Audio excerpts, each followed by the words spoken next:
In case you haven't known by now, Pokemon is my favorite video game franchise of all time. Speaking of which, the Pokemon franchise even has its own side series, the Pokemon Ranger series. I haven't played the original Pokemon Ranger, but I have played its predecessor, Pokemon Ranger Shadows of Almia, and it is a blast to play. With amazing soundtrack, beautiful level design, and memorable characters, the game is a masterpiece. Eventually, I got excited for the next game in the Pokemon Ranger series, Pokemon Ranger Guardian Signs. I even saw footage and thought, wow, this game looks just as great as Shadows of Almia. But then I bought the game, and guess what? It was the exact opposite of what I thought it would be. If you like this game, then I respect your opinion, so please respect mine. Though I will admit, the game does begin with a decent start. Save feature isn't as long as it was in Shadows of Almia.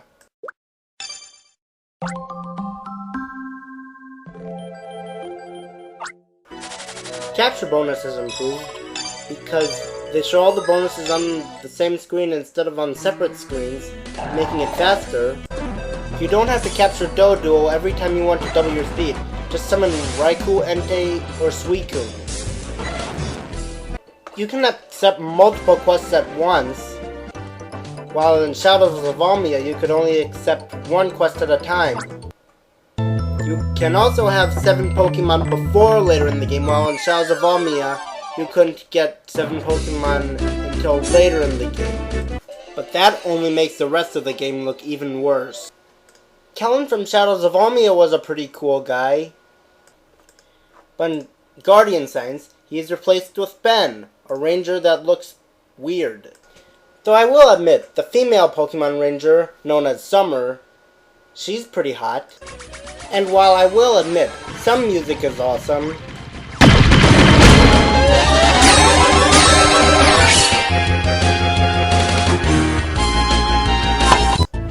a lot of the songs, don't even get me started.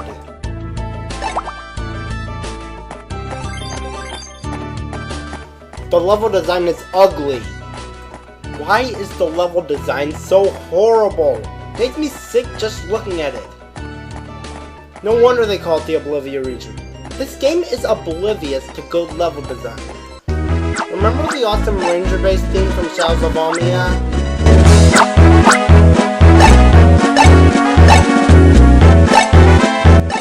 That was amazing.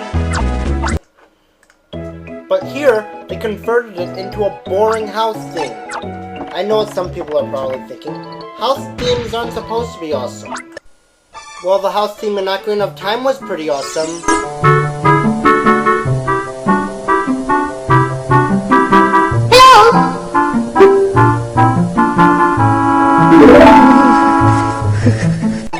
But here, it's just plain boring. Look at Casa. She looks like a young woman, right? Don't let it deceive you. She's really an old hag. I know that 16-bit consoles have limitations, but even in the classic Pokemon games, it's easy to tell whether someone is young or old. They even removed the one-line capture and group capture for no reason.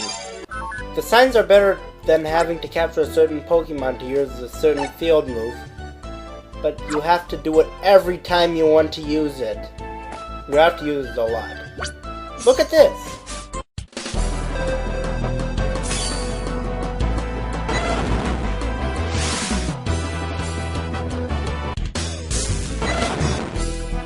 Think that's not too bad? Well, you have to do that a lot. The worst part is having to dismount Entei right away and then summon Raikou.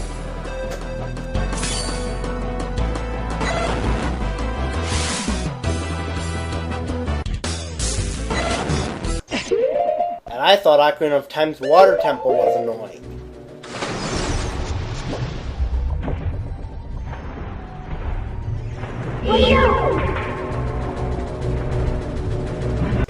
Though I hate to admit it, but the way Raikou jumps across those cliffs is pretty awesome. But, one question, why can't we just merely, I don't know, register a Pokemon sign so we can just press one button to summon it. I mean, that's how it is in the normal Pokemon games, except with certain key items. Some of the target clears are annoying now because you need a lot of the same move to take one target out at times. Sorry for the lack of footage, I was too lazy.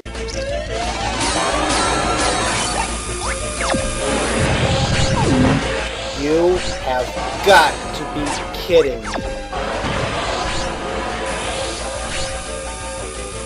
It went into rage mode, and now I have to draw loops around it like mad to get the red down to 0 before I can raise its friendship meter.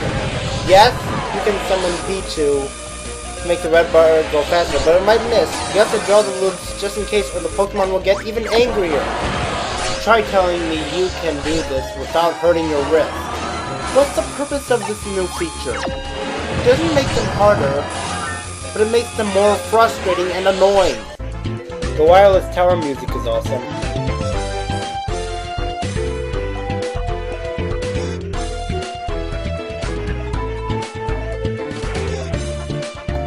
But it doesn't fit the situation.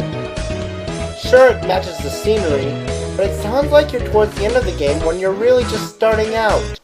Why is Rand, who was also a good guy, telling a pincher, one of the bad guys, not to get electrocuted? A good guy trying to warn a bad guy of electrocution? It makes no sense.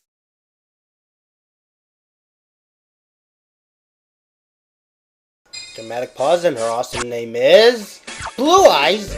That's it? That's the best name they could come up with? Let alone for an awesome leader and a hot one too? Blue Eyes? How disappointing. Backtracking is completely boring and repetitive, especially when you have to cross the longest bridge in the world. Okay, when am I gonna get to the other side? Okay, I'm losing my patience. Finally!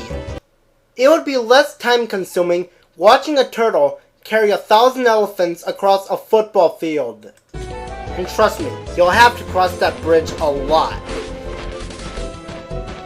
I know it's supposed to link the two islands, but why can't they just make the two islands one instead of making a patience-trying bridge that connects them? That way I'll be able to go between Rand's house and Tilted Village without having to cross the stupid bridge. Sky Arrow Bridge from Pokemon Black and White is also long, but at least it has an amazing camera angle. While the Big Booker Bridge has no awesome camera angle and no awesome features, just a really long and patience-trying bridge. Flying on Latios is fun. Wait, where have I heard this before?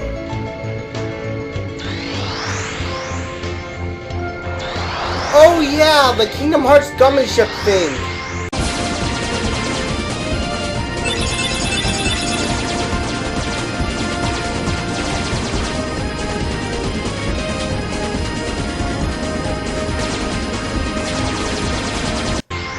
They directly ripped this song off of Kingdom Hearts and didn't give Square Enix any credit whatsoever.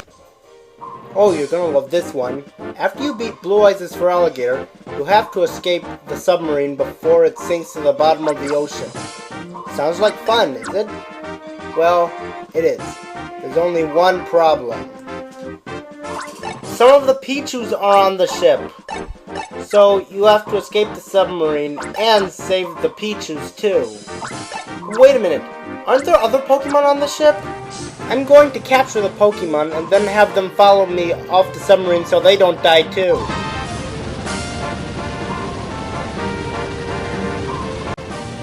I mean, some people would think to save the Pokemon before you escape. Wait, the Pokemon were escaping all along? Even the ones I hadn't captured?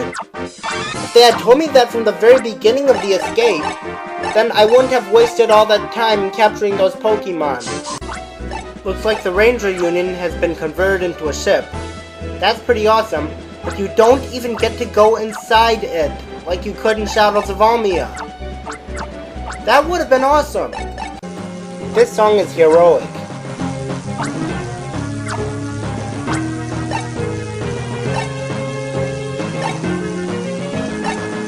But why does it play when the bad guys are making their move? Awesome, but it doesn't fit the situation. When climbing Mount Sorbet, there are some areas where a huge blizzard blows, hindering your movement. It's too annoying. You can't even summon Suicune, Entei, or Raikou in this part. It's just you and Summer. When you get caught by an avalanche, slows you down that area of the mountain that you have to start all over from the beginning of that area. You have to hide behind these rocks to keep yourself safe from the avalanches. But why is he just stopped in his tracks whenever the avalanche comes down? If he didn't, he'd have more time to be safe behind the rocks. Alright, I'm safe behind this rock, but Summer's not. No! Summer! No! Wow, even though she was completely exposed to the avalanche, she still didn't get dragged down. Wow, that's strong. However, if Summer is safe behind a rock and you're not, Summer somehow manages to get dragged down too. Pichu is adorable, especially with that little ukulele it has. And it is useful in helping you capture Pokemon. But it can only stay on the screen for so long, or at least until you capture the Pokemon. To make it battle move longer, you have to upgrade it as you go along in the game, but every time you do, you have to watch Pichu play its ukulele before you can continue. Pichu, leave your ukulele playing in the battles. Though that little part it does during the Ranger pose is pretty cool. But wanna know what the longest one is?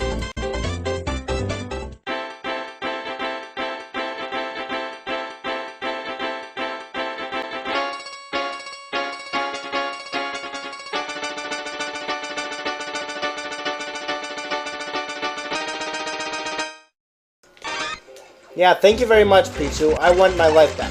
If we want to hear you play your ukulele, we could just summon you in a Pokemon capture. I know that Pichu's ukulele playing was part of the Rainbow Festival, but does he honestly have to play it every time he gets a ukulele upgrade? Even when I'm the only one watching it? I still think Pichu is awesome, but why must it be the only partner Pokemon you can have? In Shadows of Almia, you could have 17 partner Pokemon, one for each type. Just one at a time. But in Guardian Signs, you can only count one. Well, if you don't count Latias or Latios. What the heck?